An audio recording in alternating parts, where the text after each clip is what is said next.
চলতি বছরের এসএসসি পরীক্ষা পেছনের গুঞ্জন যা বললেন শিক্ষামন্ত্রী। কিছু কথা বলেছেন তিনি, পরীক্ষা তো পেছোচ্ছে না, তবে কিছু কথা তিনি বলেছেন সেটা শোনা দরকার। তাছাড়া আজকে কিন্তু তিনি বরিশাল শিক্ষা বোর্ডে গিয়েছিলেন, সেখানে গিয়ে তিনি কি বলেছেন তোমাদের পরীক্ষা নিয়ে তোমাদের শোনা দরকার। এছাড়া আরও বেশ কিছু বিষয় রয়েছে, যেমন গত তিনি ময়মনসিংহ বোর্ডে গিয়েছিলেন, কুমিল্লা বোর্ডের ঘটনা তোমাদেরকে শেয়ার করেছি। মানে তিনি করছেনটা কি ভাই, মানে আমরা ভাবতেও পারতেছি না তিনি এমন এমন কিছু করছেন। তো চলো আমি একটু ক্লিয়ার করি আগে এই পরীক্ষা ব্যাপারটা নিয়ে। তার আগে বলছি, তোমরা যারা আমাদের সাজেশন কোর্সে জয়েন হইতে চাও, বিস্তারিত দেখে নাও, চাইলে কোর্সে জয়েন করতে পারো। এসএসসি 26 শিক্ষার্থীরা শেষ সময় এসে কি পড়বা আর কি পড়বা না বুঝতে পারছো না, তারা জয়েন হতে পারো আমাদের সাজেশন কোর্সে। কেননা এই সাজেশন কোর্স থেকে তোমাদের 90% পরীক্ষা প্রশ্ন কমন পড়বে। প্রত্যেকটা অধ্যায়ভিত্তিক সৃজনশীল, সংক্ষিপ্ত এবং নৈবেত্তিক প্রশ্ন উত্তর সহকারে আমরা দিয়ে দিয়েছি, যার বাইরে থেকে ইনশাল্লাহ আশা করি কোনো কিছু আসবে না। এছাড়াও তোমরা এই শিটগুলো চাইলে নিজে ডাউনলোড করে প্রিন্ট আউট করে নিতে পারো বা মোবাইল থেকেও পড়তে পারো। অলরেডি অসংখ্য শিক্ষার্থী কোর্সে যুক্ত হয়েছে।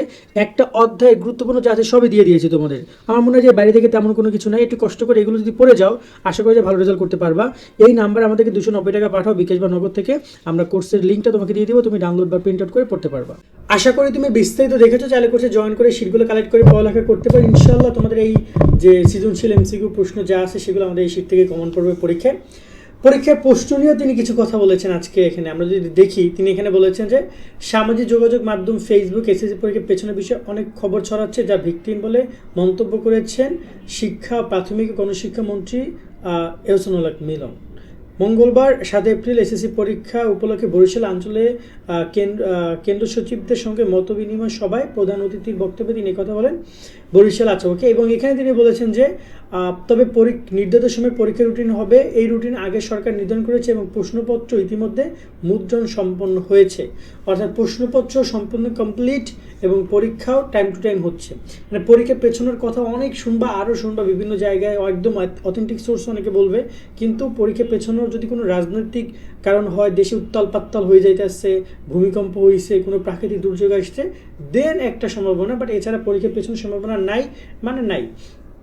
আর যদি কথা বলে, আজকে শিক্ষামন্ত্রী বরিশালে ছিলেন। এর আগে জানো যে তিনি ওএমআর নিয়েও, এমসিকিউ খাতা দেখার ওএমআর নিয়ে, তিনি পরীক্ষা প্রশ্ন নিয়ে এমন সব কথা বলেছেন যে শিক্ষার্থীরা অনেকটাই ভয় পেয়ে গেছে। এমনকি শিক্ষকদেরকেও তিনি থ্রেট দিয়েছেন যে কেউ অতিরিক্ত নাম্বার দিলে তাকে আমরা তার বিরুদ্ধে অনেক কঠিন ব্যবস্থা নিব। তো এই বিষয়গুলো নিয়ে আমরা সমালোচনা করেছি। আমার মনে হয় যে তার উচিত শিক্ষার্থীদের কথা একবার ভাবা, ভালো করে ভাবা, যে এই যে কোমলমতি শিক্ষার্থীরা, ওরা মাত্র 9-10-এ পড়ছে, খুব বেশি বয়স না, খুব বেশি দুনিয়া দেখে নাই। তো ওদেরকে এত প্রেশারাইজ না করে আস্তে আস্তে মনে হয় পরীক্ষা ব্যবস্থা পরিবর্তন করলে মনে হয় ভালো হয়। 26-এ শিক্ষার্থীর সাথে একটু বেশি হয়ে যাচ্ছে, কারণ ওরা এতগুলো জিনিস হজম করতে পারছে না। ওরা তো অল টাইম ফেসবুক বা একটু টুকটাক আপডেটেড থাকে, বাট ওরা যখনই ঢোকে তখনই ওদের দেখা যায় যে ওদের বাস দিচ্ছে কেউ না কেউ, কোনো না কোনো একটা বাজে খবর। তোরা আসলে যাবেটা কই? তো এই একটা বিষয়গুলো গেল। আর রেজাল্ট এবছর অনেক ড্রপ করবে। আর তোমাদের টুকটাক বাকি বিষয়গুলো নিয়ে যদি কথা বলি, খুব শীঘ্রই পরীক্ষার সকল সরঞ্জাম পরীক্ষা কেন্দ্রের কাছে চলে যাচ্ছে, প্রশ্নপত্র থেকে শুরু করে সব কিছু। আর এডমিট কার্ড নিয়ে একটা নিউজ দিয়ে রাখি, এডমিট কার্ড তোমাদের আসতেছে। এডমিট কার্ড তোমরা স্কুল থেকে সংগ্রহ করতে পারবা। খুবই গুরুত্বপূর্ণ 2টা পয়েন্ট, এডমিট কার্ডে তোমার নিজের নাম পরিচয় সব ঠিক আছে কিনা দেখবা। 2, তোমার সকল বিষয়গুলো ঠিক আছে কিনা, কারণ অনেক সময় বিষয় চেঞ্জ আসে, একটা জায়গায় অন্যটা চলে আসে, তখন কিন্তু তুমি ধরা খেয়ে যাবা যদি দেখা যায় সংশোধন যদি না করে। এই বিষয়গুলোর প্রতি খেয়াল রাখবা। আর রইল পরীক্ষা ব্যবস্থা, পরীক্ষার যে প্রশ্নপত্র বা এই বিষয়গুলো নিয়ে, সেগুলো যেভাবে কঠিন করার কথা বলছে, আমি যতটুকু খোঁজখবর নিয়েছি সেভাবেই করা হচ্ছে।